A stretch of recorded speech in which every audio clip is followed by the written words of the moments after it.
este, experto en finanzas, nada menos ni nada más, esta noche, que ya estuvo en alguna oportunidad con...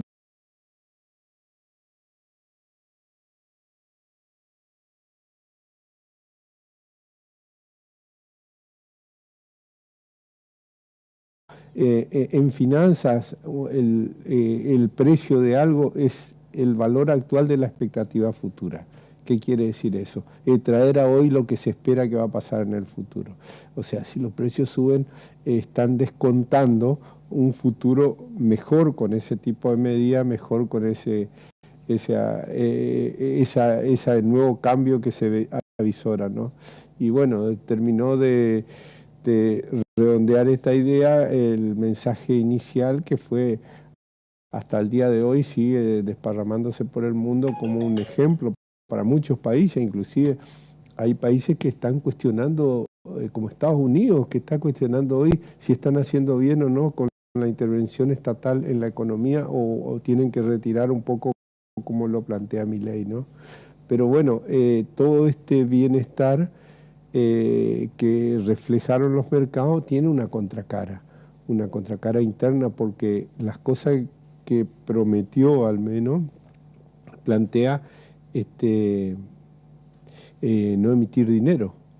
Y sabemos que el Estado está en déficit, o sea, es como una familia que gasta más de lo que ingresa. Y si no tiene dinero, no tiene la maquinita para emitir, hay que dejar de gastar. Y esto ya están planteando gobernadores: no tengo para pagar los sueldos, no tengo para pagar el aguinaldo, se corta la obra pública, se corta reducción de los empleados del Estado, reducción de organismos. Y todo esto tiene su cara y su contracara. Entre los objetivos previstos con todas estas medidas es reducir el déficit y, como lo planteó, tratar de que no lo pague la gente, sino que lo pague la política. Y dice, pero bueno, a ver, ¿qué es lo que está pasando? Por ejemplo, el solo hecho de que digan no hay plata para la obra pública ya hizo que las empresas constructoras paralizaran las obras y empezaran a despedir personal. Y el albañil que se quedó sin trabajo, ¿qué culpa tiene? Él no es parte de la casta, no es parte de la política, no es parte de nada, y ya sufre las consecuencias. Lo que yo digo, hay daños colaterales que va a producir estas medidas, que hay que prever a ver en qué medida van a solucionarlo, cómo se va a corregir esto, ¿no? Por supuesto, las obras públicas no son... O sea, una cosa es la obra privada y las empresas privadas que llevan adelante obras públicas. Bueno, en realidad las obras públicas, por lo menos en la provincia de Misiones, hay muchas que no se están concretando y que desde hace algún tiempo ya no están llegando fondos, digamos. Claro. En lo real, lo que empezó a pasar ahora, trato de referirme a este efecto que está produciendo de ahora en más, ¿no? Y así seguimos con ejemplos. En la universidad están todos preocupados porque también se habla de voucher, y cómo va a impactar esto en la educación. O sea, que el financiamiento no vaya a la oferta, sino vaya a la demanda, que el estudiante con el voucher premie a los buenos docentes y de alguna forma desatienda a los que no considere buenos docentes. Esto va a producir toda una revolución en la educación si se implementa, ¿no? Claro. Pero entonces, como decimos... Tomate un traguito de agua. Sí. Obviamente que estamos en una situación mirando a futuro con todas estas problemáticas que vos planteás, digamos. Pero ¿qué nos deja el gobierno que se va? Bueno, el nivel de pobreza que hoy siempre se lo toma este periodo en comparación con el Rodrigazo, con la época del Rodrigazo, ¿no? Y en comparación tenemos más pobre que en el momento del Rodrigazo, tenemos 4 veces más de deuda del Estado que en la época del Rodrigazo, tenemos inflación más alta que la previa al Rodrigazo. O sea, tenemos una situación que todos coinciden en que es la más grave de la historia argentina. Y las medidas que se están planificando tomar se quieren tomar todo de golpe, de shock. Hay una ley ómnibus que más que una ley ómnibus parece ser un tren de carga, digo yo, por todos los aspectos que van a tocar, ¿no?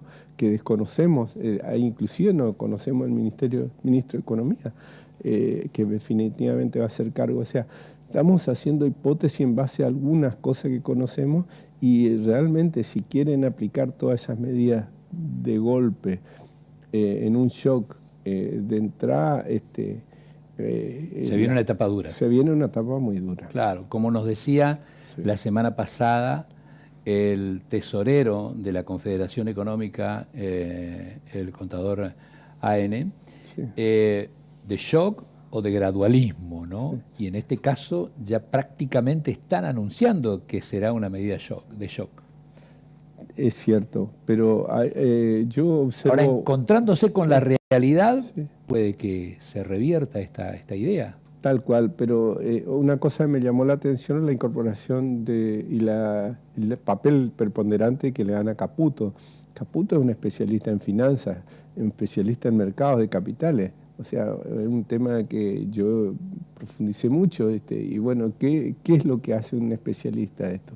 En realidad, a mi entender, lo que está tratando de hacer es desparramar en el tiempo los efectos adversos de las medidas que están por tomar, ¿no? O sea, hay instrumentos financieros, requiere toda una ingeniería financiera que permite que el costo que se tenga que asumir hoy se pueda desparramar en el tiempo para que su incidencia sea menor inicialmente.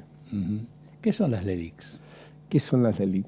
Bien, ustedes, hay empresa, un particular, que frente a la inflación tenía dos alternativas, o lo consumía, pero si lo necesitaba, la mayoría de la gente común no sabe, no conoce instrumentos financieros como si es lo que estamos preparados en estos mercados. Entonces van al banco y hacen plazo fijo. El plazo fijo tenía una tasa bastante atractiva, más de 130% anual. Entonces era todos los empleados cobraban el sueldo y ya lo ponían en plazo fijo, lo que no iban a usar.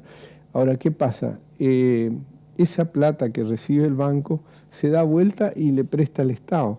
El Estado toma esa plata porque no quiere que vaya al consumo y le da al banco una LELIQ, que es una deuda del Banco Central con los bancos. Lo único que podían invertir en LELIQ son los bancos. Ahora, es una de las principales preocupaciones del gobierno. Dice que la bola de LELIQ es de tal magnitud que hay que frenarla porque es uno de los motores de la inflación. Pero ¿cómo frenás esa bola? Porque si vos, una de las alternativas es reemplazarla por un bono en dólares. Un bono en dólares, pero la gente, muchos necesitan ese dinero para su evolución de su empresa, necesita ya. O sea, si matan a la LELIQ, de alguna forma lo trasladan eso al ahorrista, al que puso el plazo fijo, porque eso está calzado con el plazo fijo. Y esa es la problemática, una de las problemáticas que tienen, ¿no? Y la forma en que lo van a atacar va a depender seguramente de las consecuencias que va a tener.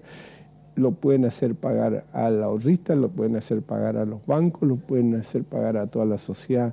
Tenemos que ver, alguien lo va a pagar, a ver cómo se instrumenta esto, ¿no?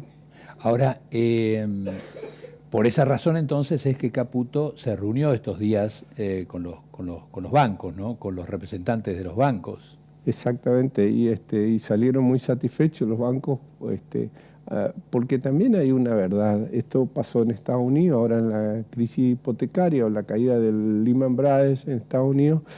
Si vos no proteges al banco, el efecto expansivo que eso tiene en toda la economía es de tal gravedad que arrastra a todo el país. Entonces, un poco consciente de eso, Caputo, entendiendo que hay que encontrar la forma de que el costo de esas LELIQ no lo soporte solamente o fuertemente el sistema bancario. Y me parece que eso es lo que le alegró a los banqueros, ¿no?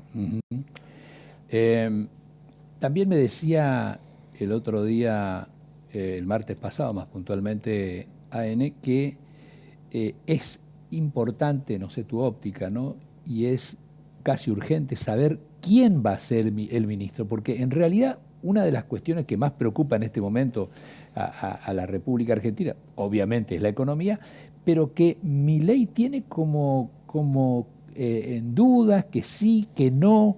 Es importante saber ya, por todo el contexto que se da, quién será el próximo ministro de Economía. A ver, Milei ya tiró los lineamientos. Yo creo que el ministro no se puede apartar de los lineamientos generales, que son muy duros los que planteó. Por supuesto que conocer al ministro va a permitir inferir un poco más su perfil y qué medidas puede adoptar. Así como sabemos que Caputo, un experto en finanzas, su ministro de Economía nos puede dar algún lineamiento de qué es lo que va a hacer, ¿no? Pero, de hecho, a ver, si quiere sincerar los precios. Sincerar los precios significa que el combustible cueste lo que tiene que valer, que el dólar valga lo que tenga que valer. Esto va a tener impacto en la inflación. Ya se espera que en los próximos 3 meses no menos de un 70% va a ser la inflación. A ver, en 3 meses 70%. ¿Y cómo va a acompañar los sueldos en este periodo? Y va a haber recesión, inflación con recesión. Pongámonos en el papel hipotéticamente, lógicamente, ahora ya pasó, que hubiese ganado Massa. ¿Qué podría haber hecho Massa ante esta situación?